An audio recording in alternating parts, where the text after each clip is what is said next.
Bismillahirrahmanirrahim. Assalamualaikum warahmatullahi wabarakatuh. Alhamdulillah, salatu wassalamu ala rasulillah habibina Sayyidina Muhammad bin Abdullah wa ala alihi wa sahbihi wa mawala. Amma ba'd. Saat kami cintai Anda para berindu ridha Allah, baginda Nabi Muhammad sallallahu alaihi wasallam. Di saat ini di atas air ada gelombang-gelombang, ada ombak-ombak.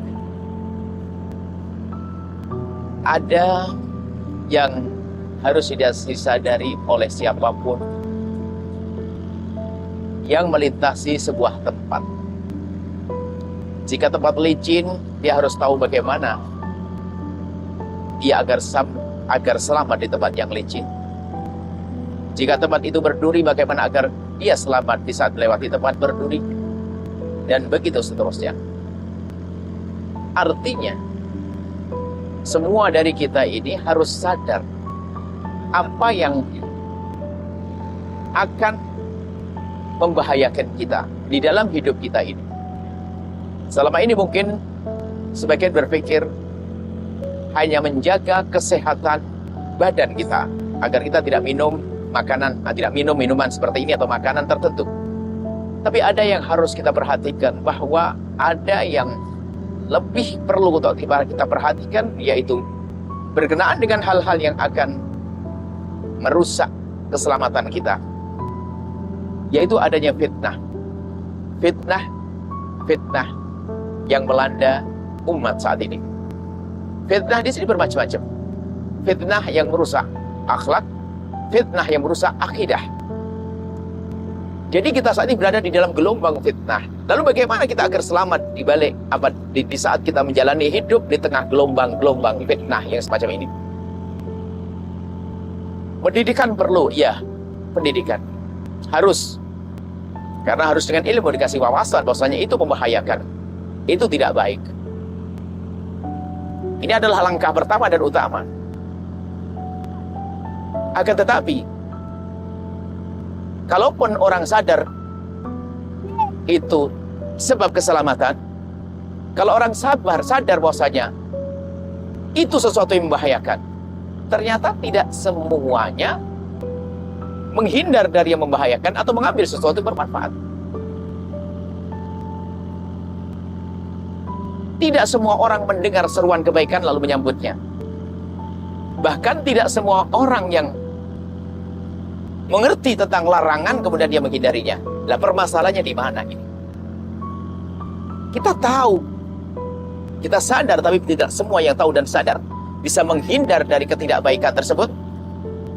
Bisa menghindar dari ketidakbaikan tersebut. Bisa menghindar dari bahaya tersebut. Atau yang tahu itu sebuah kebaikan, kemudian dia begitu mudah untuk mengikutinya. Permasalahan di mana? Ini yang disyaratkan oleh baginda Nabi dalam satu hadis istaftiqal baqiyah, masalah agar kita bertanya kepada hati kecil kita sendiri.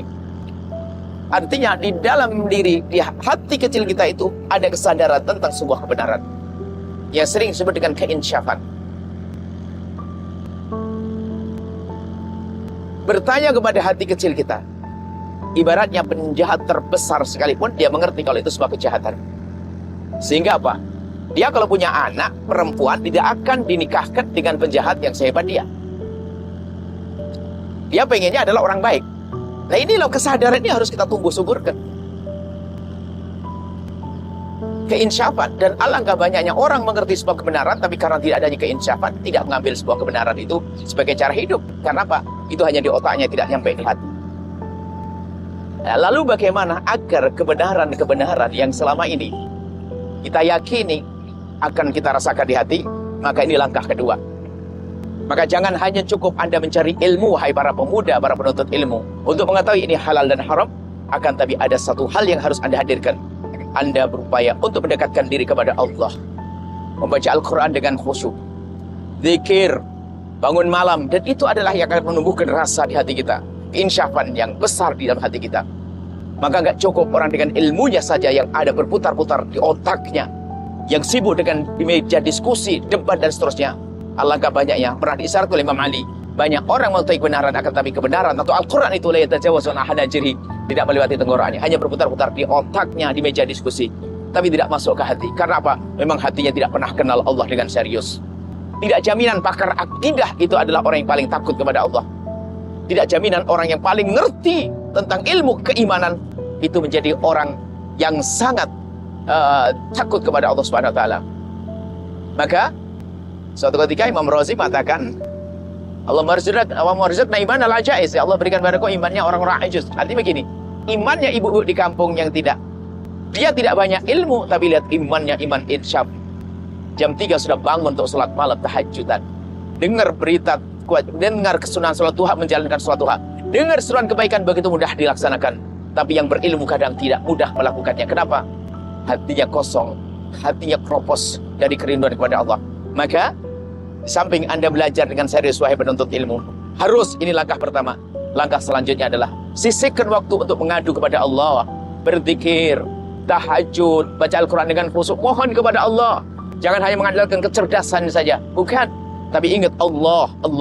Imam Ghazali dalam risalah Qudsiyahnya, muqaddimah kitab Ihya-nya mengatakan, untuk memantapkan keimanan, jangan hanya orang diajak diskusi, dialog falsafah, dialog ilmu kalam, tapi perlu diasah hatinya dengan berzikir, membaca Al-Quran, nyebut nama Allah dan seterusnya. Maka dari itu kami himbau kepada semuanya, harus ada waktu untuk menyebut nama Allah, la ilaha illallah, dengan kekhusyuan.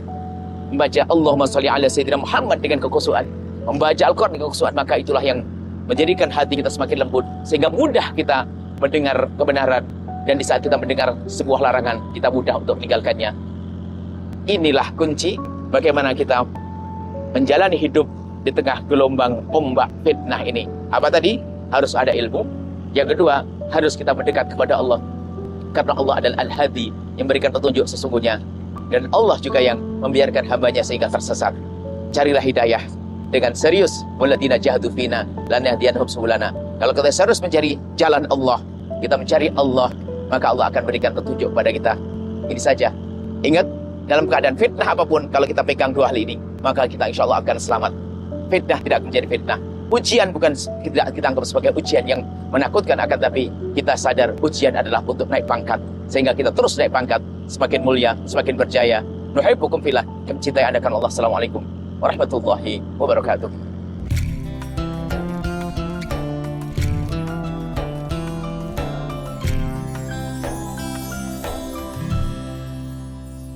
Sahabat Al-Bahjah TV, setelah menyaksikan video ini, jangan lupa bersolawat kepada baginda Nabi Muhammad.